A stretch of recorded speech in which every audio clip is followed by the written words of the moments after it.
السلام عليكم ورحمة الله وبركاته. إن الحمد لله نحمده ونستعينه ونستغفره ونؤمن به ونتوكل عليه ونعوذ بالله من شرور أنفسنا ومن سيئات أعمالنا.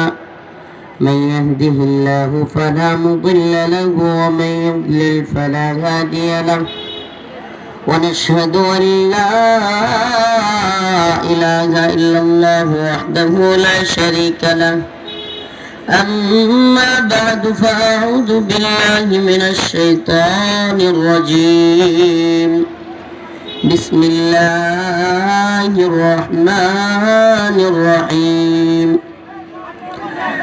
فإذا ركبوا في الفلك دعوا الله مخلصين له الدين فلما نجاهم إلى البر إذا هم يشركون. صدق الله مولانا العظيم وصدق رسوله النبي الكريم ونحن على ذلك من الشاهدين والشاكرين والحمد لله رب العالمين.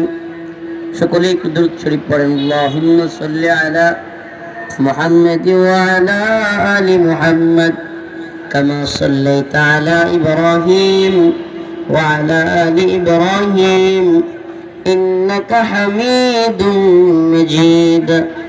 আল্লাহুম্মা বারিক আলা মুহাম্মাদ ওয়া আলা আলি মুহাম্মাদ كما باركت على إبراهيم وعلى آل إبراهيم إنك حميد مجيد. তাহসিন কোরআন হাফিজি মাদ্রাসা বালক বালিকা শাখার উদ্যোগে আয়োজিত আজকের এই ইসলাম মহাসম্মেলনের সম্মানিত উলামায়ে কেরাম, মুরব্বিয়ানে আযম, প্রিয় যুবক ভাইরা, স্নেহের ছোট ভাইরা, আল্লাহ রাব্বুল আলামিনের দরবারে অসংখ্য অগণিত শুকরিয়া যে মহান রব্বুল আলামিন আপনাকে আমাকে কোরআন সুন্নাহ থেকে কিছু কথা বলবার এবং শুনবার জন্য এত সুন্দর ব্যবস্থাপনা করে দিয়েছেন। সেজন্য অন্তরস্থল থেকে কালিমাতুশ শুকর আদায় করে স্বতঃস্ফূর্ত আওয়াজ করে বলে আলহামদুলিল্লাহ। আর জোরে আওয়াজ করে বলে আলহামদুলিল্লাহ। জায়গার সংকীর্ণতার কারণে কিছু কষ্ট হচ্ছে, কিন্তু আমি বলবো এই ক্ষেত্রে একে অপরের প্রতি ইহসান করবেন। আর যারা দেখতেছেন তারপরেও অন্যদের প্রতি চিৎকার করে বসার কথা বলবেন না, কারণ এখানে বসার মতো পরিস্থিতি পরিবেশ কোনোটাই নাই।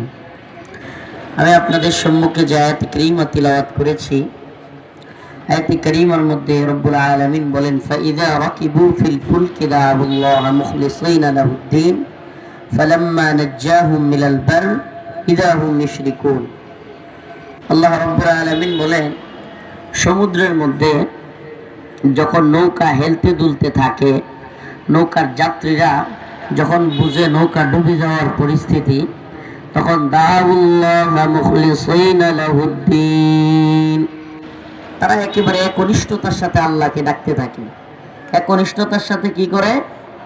আল্লাহকে ডাকে। আবারও বলতেছি, ফাইযা রাকিবু ফিল ফুলক দাউল্লাহ মুখলিসিনা লাহুদ্দিন, যখন ঝড় আসে, তুফান আসে, নৌকার যাত্রীরা যখন বুঝে নৌকা কি হয়ে যাবে, ডুবে যাবে, তখন সবাই মিলে ইয়া নফসি ইয়া নফসি ইয়া নফসি ইয়া নফসি, আল্লাহ আমারে বাঁচাও, আমারে বাঁচাও, খুব একাগ্র চিত্তে ডাকতে থাকে। ফালাম্মা নাজ্জাহুম মিনাল বার ইযা হুম ইউশরিকুন, কিন্তু যখন বিপদ কেটে যায় তখনই নাফরমানি শুরু করে। এটা আমাদের মানুষদের মধ্যেও, মানে এটা তো আল্লাহ পাক একটা উদাহরণ দিয়েছেন আল্লাহর ক্ষেত্রে, এটা আল্লাহর হক আদায়ের ক্ষেত্রে নাফরমানি। বান্দার ক্ষেত্রে এরকম অনেক ঘটে যে আপনি একজনকে হেল্প করবেন, সহযোগিতা করবেন, ইহসান করবেন, যখন বিপদে পড়বে তখন একবারে আপনার প্রয়োজনে পায়ে ধরবে, এসে কত কিছু যে করবে, যখনই বিপদ থেকে উদ্ধার হয়ে যাবে আপনারা যেন আর চিনেই না। আছে না নাই? বিশেষ করে আমাদের গ্রামগঞ্জে আপনার যখন ঝড় তুফান হয়, বিশেষ করে অনেকেই টিনের ঘর থাকলে ঝড়ে যখন ধাক্কা মারে কিংবা বাতাসে প্রচুর বেগে আঘাত করে, তখন দেখবেন পরে, কিন্তু পরে কি পরে না, যে যখনই এই বৃষ্টি থাইমা যায় সিগারেট একটা ধরায়। আল্লাহ পাক এটা একটা জ্বলন্ত উদাহরণ আর কি, যে আল্লাহ পাক বুঝাইতে চাইলেন যে বান্দা তুমি যখন বিপদে পড়ো ইয়ানফসি করো, সেদিন কি হবে? সেদিন কি হবে? যেদিন হাশরের ময়দানে রাসূলুল্লাহ সাল্লাল্লাহু আলাইহি ওয়াসাল্লাম বলে, मैदान महशर में नबी ने फरमाया जब जहन्नम आएगी और एक चीख मारेगी, জাহান্নামের উপস্থিতি হাশরের ময়দানে প্রথম যখন জাহান্নাম আসবে, হাদিসের মধ্যে আসছে এমন এক আওয়াজ, বিকট এক আওয়াজ দিবে, বিকট ভয়ঙ্কর এক আওয়াজ। मैदान महशर में नबी ने फरमाया जब जहन्नम आएगी और एक चीख मारेगी, এমন কঠিন আওয়াজ দিবে, ওই আওয়াজের পরে মানুষজন চিৎকার করে করে বলতে থাকবে, ইয়া রব নফসি নফসি, হে আল্লাহ আমারে বাঁচাও, আমারে বাঁচাও, হে আল্লাহ আমারে বাঁচাও, ইয়া আল্লাহ মেরি জান, ইয়া আল্লাহ আব্বা নেহি, ভাই নেহি, বিবি নেহি, বাচ্চে নেহি, আল্লাহ আমার ভাইয়ের দরকার নাই, আমার মার দরকার নাই, আমার বোনের দরকার নাই, আমার স্ত্রীর দরকার নাই, আল্লাহ এই ভয়ঙ্কর জাহান্নাম থেকে তুমি আমারে বাঁচাও। এটা শুধু সাধারণ মানুষ না, হাদিসের মধ্যে আসছে ওই কঠিন জাহান্নামের ভয়ে শুধু সাধারণ মানুষ না, ওলি আউলিয়া গাউস কুতুব পীর মাশায়েখ তারা পর্যন্ত। হাদিসের মধ্যে আসছে, আমি যদি দেখাইতে পারতাম, একবারে দাঁড়ানো থেকে মানুষগুলো জাহান্নাম যখন এক বিকট আওয়াজ চিৎকার মেরে ভয়ঙ্কর ভাবে চিৎকার মারবে, মানুষগুলো হাঁটু গাইরা দিয়া ঠাস করে বসে যাবে, একবার হাঁটু গাইরা। আপনি কি আমার ধরনটা বুঝতে পারছেন? মানে একবারে দাঁড়ানো থেকে ঠাস করে এই যে হাঁটুগুলো এইভাবে দিয়ে এইভাবে দাঁড়ায় বলবে, ইয়া রব নফসি নফসি, ইয়া আল্লাহ মেরি জান, আল্লাহ আমারে বাঁচাও, আল্লাহ আমারে বাঁচাও। এটা তো বললাম সাধারণ মানুষ কিংবা ওলি পীর মাশায়েখ। হাদিসের মধ্যে আসছে শুধু পীর মাশায়েখ আর সাধারণ মানুষ নয়, সাহাবা, তাবেঈ, তাবেঈ এরা পর্যন্ত ইয়া আল্লাহ নফসি নফসি, আল্লাহ আমারে বাঁচাও, আমারে বাঁচাও। আম্বিয়া আলাইহিস সালাম, আদম আলাইহিস সালাম নফসি নফসি, ইব্রাহিম আলাইহিস সালাম নফসি নফসি, নূহ আলাইহিস সালাম নফসি নফসি, ইয়া রব মেরি জান, আল্লাহ আমারে বাঁচাও, আমারে বাঁচাও। প্রত্যেক নবী ঈসা, দাউদ, লূত, শেষ, ইসহাক, ইলিয়াস, ইউনুস, মুসা, ঈসা, প্রত্যেক আম্বিয়া আলাইহিস সালাম বলতে থাকবে ইয়া রব নফসি নফসি। হঠাৎ করে হাশরের ময়দানের এক কোণ থেকে আওয়াজ আসবে, পুরো ময়দান যখন নফসি নফসি আওয়াজে প্রকম্পিত, সবাই পেরেশান হয়রান, হায় হায় আমার কি হবে, আমার কি হবে। এমন সময় একটা আওয়াজ আসবে, ইয়া রব উম্মতি উম্মতি উম্মতি, হে আল্লাহ, হে আল্লাহ আমার উম্মতকে বাঁচাও, হে আল্লাহ আমার উম্মতকে বাঁচাও, হে আল্লাহ আমার উম্মতকে বাঁচাও। সবাই পেরেশান হয়ে যাবে, হায় হায় এ কেমন লোক যে জাহান্নামের ভয়ে নবী আলাইহিস সালামরা পর্যন্ত নফসি নফসি করতেছে, সাহাবী তাবেঈ সবাই নিজেরে বাঁচানোর জন্য ফরিয়াদ করতেছে। এ কোন লোক যে উম্মতি উম্মতি বলতেছে? সবাই তাকায় দেখবে এ তো মুহাম্মদুর রাসূলুল্লাহ। ও মুহাম্মদ আরবি সাল্লাল্লাহু আলাইহি ওয়াসাল্লামের উম্মতেরা,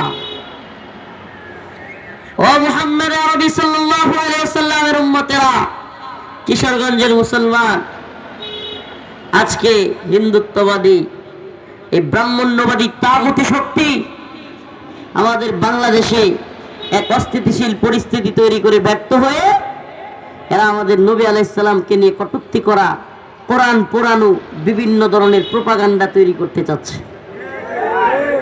এরা প্রথমত চেয়েছিল আমাদের সাইফুল ইসলাম আলিফ ভাইকে হত্যা করে মুসলমানদেরকে উস্কানি দিবে, উস্কানি দিয়ে মুসলমানরাও হিন্দুদেরকে মারবে, আর তারাও প্রশাসন তাদের হিন্দুত্ববাদী সেনাবাহিনী নিয়ে মুসলমানদেরকে আক্রমণ করবে। সুবহানাল্লাহ, কি সুন্দর তাদের প্ল্যান। আল্লাহ পাক বলে ওয়ামাকারু ওয়ামাকারাল্লাহ আল্লাহু খায়রুল মাকিরিন। তোদের ষড়যন্ত্র করতে পারে, হিন্দুত্ববাদী মোদী সরকার ষড়যন্ত্র করতে পারে, কিন্তু আল্লাহ হলেন উত্তম পরিকল্পনাকারী। এরা বিভিন্ন সময়ে উস্কানি দিবে। নাউজুবিল্লাহ। আমি তো বলি এত ফেসবুকের প্রচারণার দরকার নাই। কোনোটা যদি বুঝেন কোন হিন্দু বাংলাদেশের পরিস্থিতিকে অস্থিতিশীল করতে চায়, ষড়যন্ত্র করে প্ল্যান করে রাসূলুল্লাহ সাল্লাল্লাহু আলাইহি সাল্লামকে নিয়ে কটূক্তি করে, এত ফেসবুকে প্রচারণা নাই, অমুককে তমুককে জানানো নাই, 2-3 জনে গিয়ে ওরা সাইজ করে ছেড়ে দিবে। জানাজানির দরকার নেই, এত জানাজানির সুযোগ নেই। রাসূলকে নিয়ে কটূক্তি করবে এই জমিনে, জমিন কার? আল্লাহর জমিনে তার রাসূলকে নিয়ে কটূক্তিকারীর বেঁচে থাকবার অধিকার নাই। মান সাব্বা নাবিয়ান ফাকতুলু, যে রাসূলকে গালি দিবে আল্লাহর পক্ষ থেকে তার শাস্তি হলো তার কল্লা থেকে গর্দানকে আলাদা করে দাও। প্রিয় হাজিরিন, নতুন ষড়যন্ত্রের পার্টিরা অনেক ষড়যন্ত্র করছিল যে হিন্দুদেরকে দিয়া মুসলমানদের সাথে দাঙ্গা লাগাবে, লাগাইয়া বিভিন্ন সীমান্তে, আপনারা শুনেছেন বিভিন্ন সীমান্তে, সিলেট সীমান্তে, করিমগঞ্জ সীমান্তে, ওইদিকে যশোর বেনাপোল সীমান্তে, বিভিন্ন সীমান্তের কাঁটাতারের বেড়াই পর্যন্ত এই হিন্দুত্ববাদীরা ধাক্কাধাক্কি করেছে। এই হিন্দুত্ববাদীরা চট্টগ্রামে আমার ভাই সাইফুল ইসলাম আলিফকে কুপিয়ে, কল্পনা করা যায় এটা মুসলিম দেশে আদালত চত্বরে প্রকাশ্য দিবালুকে দিনে দুপুরে একটা মানুষকে তারা কুপায় হত্যা করে দিচ্ছে। আপনি কল্পনা করতে পারেন? অথচ এরা আমাদেরকে জঙ্গিবাদী মৌলবাদী বলে। আচ্ছা বলেন, এর চাইতে বড় সন্ত্রাসী আর কেউ আছে? এর চাইতে বড় সন্ত্রাসী আর কেউ আছে? কত বড় সন্ত্রাস এরা। এই জন্য বলি আমাদের আওয়াজ, আমাদের কথা, আমাদের কনসেপ্ট কোরআন সুন্নাহর কনসেপ্ট হবে, ব্যক্তিগত কোনো খায়সাত পূরণের জন্য নয়। আল্লাহ পাকের কথা সেটাই আমাদের কথা, সুন্নাহর কথা সেটাই আমাদের কথা। সেটা কি? আমাদের উপর যদি তোমরা জুলুম করো, উদিনা লিল্লাযিনা ইয়াকাতালুনা বিআন্নাহুম যুলিমু, আল্লাহ বলেছেন তোমাদেরকে অনুমতি দেওয়া হয়েছে যদি কেউ তোমাদের উপর জুলুম করে তোমরা সেটাকে প্রতিহত করবে। কি করবে? সুবহানাল্লাহ। আল্লাহ পাক আরেক আয়াতে বলেছেন কুতিবা আলাইকুমুল কিতাল ওয়া হুয়া কুরহুল লাকুম আসা আন তাকরাহু শাই ওয়া হুয়া খায়রুল লাকুম ওয়া আসা আন তুহিব্বু শাই ওয়া হুয়া শাররুল লাকুম। আল্লাহ বলেন কুতিবা আলাইকুমুল কিতাল, তোমাদের উপর কিতালকে ফরজ করা হয়েছে। কি কে? কিতালকে, যুদ্ধকে। সুবহানাল্লাহ। মুসলমানের উপর যুদ্ধ কি? ইসলামের জন্য, দ্বীনের জন্য যুদ্ধ করা কি ফরজ। ওয়া কুরহুল লাকুম, আল্লাহ নিজে জানতো এটা, যদিও তোমরা সেটা কি অপছন্দ করবে। আসা আন তাকরাহু শাই, এমন অনেক কিছু আছে যেটা তোমরা অপছন্দ করো, ওয়া খায়রুল লাকুম, কিন্তু এটার মধ্যে কল্যাণ আছে। সুবহানাল্লাহ। কি আছে? কল্যাণ আছে। তো এরা যখন আগারতলায় সীমান্ত ভাঙতে চাইতেছিল, আগারতলায় দূতাবাস পুরাইয়া দিছে, তখন আমাদের দেশে কেউ কেউ পোস্ট করতেছিল যে ঠিক আছে সীমান্তটা একটু কিছুক্ষণের জন্য খুলে দিয়া পরে আবার লাগাইয়া দিয়ে, আগারতলার কাছেই তো ব্রাহ্মণবাড়িয়া, পরে তারাই দেখবে। সুবহানাল্লাহ। প্রিয় মুসলিম উম্মাহ, প্রিয় মুসলিম উম্মার যুব সমাজ, তোমাদেরকে বলি আল্লাহ পাক আমাদেরকে হাসিনার জুলুম থেকে মুক্তি দিয়েছেন, তাইলে কি আমরা নাফরমান হয়ে যাব? আল্লাহ পাক কোরআনে বলছেন যাহারাল ফাসাদু ফিল বাররি ওয়াল বাহর বিমা কাসাবাত আইদিন নাস, তোমরা জলে স্থলে যত ধরনের ঝামেলা ফিতনা এগুলো দেখো, এগুলো তোমার আমার হাতের কামাই। কিসের কামাই? হাতের কামাই। হাসিনার মতো জালেম আমাদের উপরে আল্লাহ কেন চাপাইয়া দিছিলেন? কারণ আমরাও নিজেদের উপর জুলুম করেছিলাম।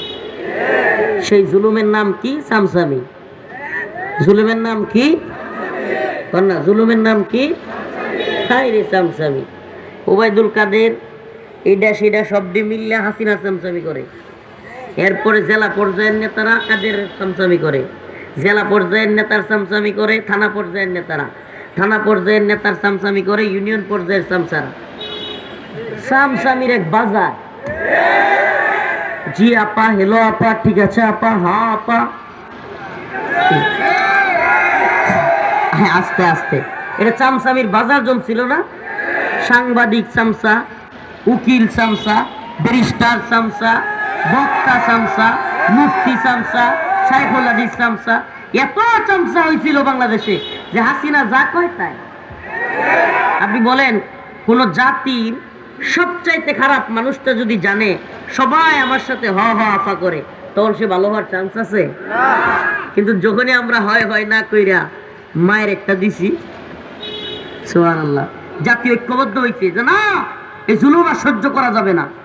বক্তা, মুফতি, ছাত্র, শাইখুল হাদিস, ইমাম, মুয়াজ্জিন, শিক্ষক, সাংবাদিক, কলামিস্ট, বুদ্ধিজীবী সব যখন একত্রিত হয়ে গেছে, না তাকে আর রাখা যাবে না। আল্লাহ পাক পরিবর্তন দিয়েছেন না দেন নাই? সুবহানাল্লাহ, দিছেন না দেন নাই? ইন্নাল্লাহা লা ইউগাইয়িরু মা বিকাউমিন হাত্তা ইউগাইয়িরু মা বিআনফুসিহিম। আল্লাহ বলছে কোন জাতিকে আমি ততক্ষণ পরিবর্তন করি না যতক্ষণ না সে জাতি নিজেরা পরিবর্তন চায়। আমরা পরিবর্তন চাইছি, পাইছি? পরিবর্তন চাইছি, চাই নাই? সত্য কি মিথ্যা? আমরা মন থেকে পরিবর্তন চাইছি। এখন একটা পরিবর্তনের দরকার, সেটা হলো কোরআন সুন্নাহ অনুযায়ী রাষ্ট্র ব্যবস্থা। এটা আমাদের প্রাণের দাবি। রাজি আছেন ইনশাআল্লাহ? রাজি আছেন তো? আমরা তন্ত্র মন্ত্র চাই না, আমরা কোরআন সুন্নাহ চাই। রাজি আছেন ইনশাআল্লাহ? আল্লাহ পাক কবুল করুন। কোরআন সুন্নাহ, সুবহানাল্লাহ, আল্লাহর জমিন, আল্লাহর দ্বীন, আল্লাহর হুকুমে চলবে না। কার হুকুমে চলবে? আব্রাহাম লিঙ্কনের হুকুমে চলবে? হ্যাঁ, কার হুকুমে চলবে? সুবহানাল্লাহ। ইনিল হুকমু ইল্লা লিল্লাহ, আমারা আল্লাহ তা'বুদু ইল্লা ইয়্যাহ। জমিন আল্লাহর হুকুমও কার? জমিন আল্লাহর হুকুম হাসিনা? হ্যাঁ, জমিন আল্লাহর, এই ভূখণ্ডের মালিক আল্লাহ, পুরো পৃথিবীর মালিক আল্লাহ। হুকুমও চলবে কার? কোরআনের হুকুমের বাহিরে আমরা কারো হুকুম মানতে রাজি নই। কথা একবারে ক্লিয়ার থাকবে। কথা ইমানদারের কথা কি থাকবে? ক্লিয়ার থাকবে। এই কনসেপ্ট প্রত্যেকের মাথায় ঢুকান যে আমি কোন নেতার কথা, ভাইয়ের কথা, বাবার কথাও শুনবো না যদি আমার আল্লাহর কথার বিরুদ্ধে, কোরআনের কথার বিরুদ্ধে, ইসলামের কথার বিরুদ্ধে যায়। প্রয়োজনে জেলে যাব, গিয়েছি, রিমান্ডে নেবে, নে, তবু আল্লাহর কথার বিরুদ্ধে গেলে কোন নেতা, কোন দল, কোন বাবা, কোন পীর, কাউকে আমরা পরোয়া করি না। আল্লাহর জন্য, দ্বীনের জন্য আমরা শাহাদাতের জন্য প্রস্তুত। فإذا ركبوا في الفلك دعوا الله مخلصين له الدين فلما نجاهم إلى البر إذا هم يشركون। এই আয়াতের একটু শানে নজুল বলি। এই আয়াত নাজিল হওয়ার প্রেক্ষাপট বলি, শানে নজুল বলি। আবু জাহেলের ছেলে, কুখ্যাত পিশাচ আবু জাহেলের ছেলে ইকরামা, যিনি পরবর্তীতে সাহাবী হয়েছিলেন। সুবহানাল্লাহ, আবু জাহেলের ছেলেও সাহাবী। যারা জানেন না আজকে জানলেন। আবু জাহেলের ছেলে কি? সুবহানাল্লাহ। কার গর্তে আল্লাহ কি বানায় বলা যায়? অথচ এই আবু জাহেলকে যখন মারা হয়, মাআজ এবং মুআজ রাদিয়াল্লাহু আনহু যখন তাকে হত্যা করে, যদিও ঘটনা বিস্তারিত বলার সুযোগ নেই, শুধু এতটুকু বলি, তারা শুধু শুনতো, দেখেন সুবহানাল্লাহ, রসুলের প্রতি ভালোবাসাটা কি। তারা শুধু শুনতো যে রসুল রে গালি দেয় আবু জাহেল, কটূক্তি করে। মার কাছে গল্প শুনছে ছোটবেলায়, ছোট্ট বাচ্চা 10-11 বছর বয়স, মার কাছে কি শুনছে? গল্প শুনছে, রসুল রে নিয়ে কটূক্তি করে। খেপে গেছে গা, কই মা তাইলে আমরা আবু জাহেল রে মাইরালাম। সুবহানাল্লাহ, আল্লাহ রসুল রে কটূক্তি করে, ওরে আমরা বাচ্চায় রাখুন না। এই 10-11 বছরের পোলা বানার কতটুক। এখন এগরে তো যুদ্ধে নিব না রসুল, হেরাও গিয়া লাইনে দাঁড়াইছে।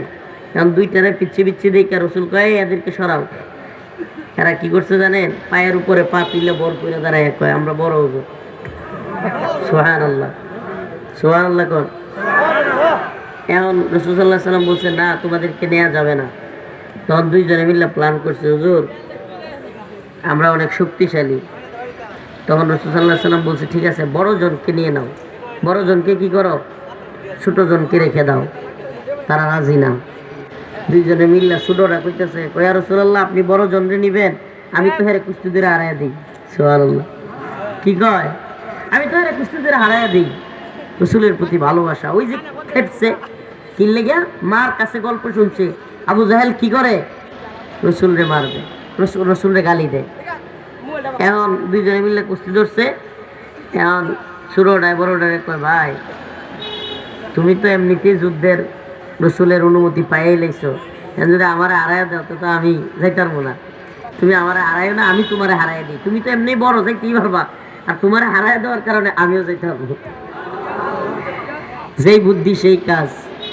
সুবহানাল্লাহি ওয়া বিহামদিহি। এবার দুইজনকে রাসূলুল্লাহ সাল্লাল্লাহু আলাইহি সাল্লাম জিহাদের ময়দানে নিয়ে গেলেন। তো দুইজন পড়ছে আব্দুর রহমান বিন আউফ রাদিয়াল্লাহু আনহুর দুই পাশে। সাহাবীর নাম কি?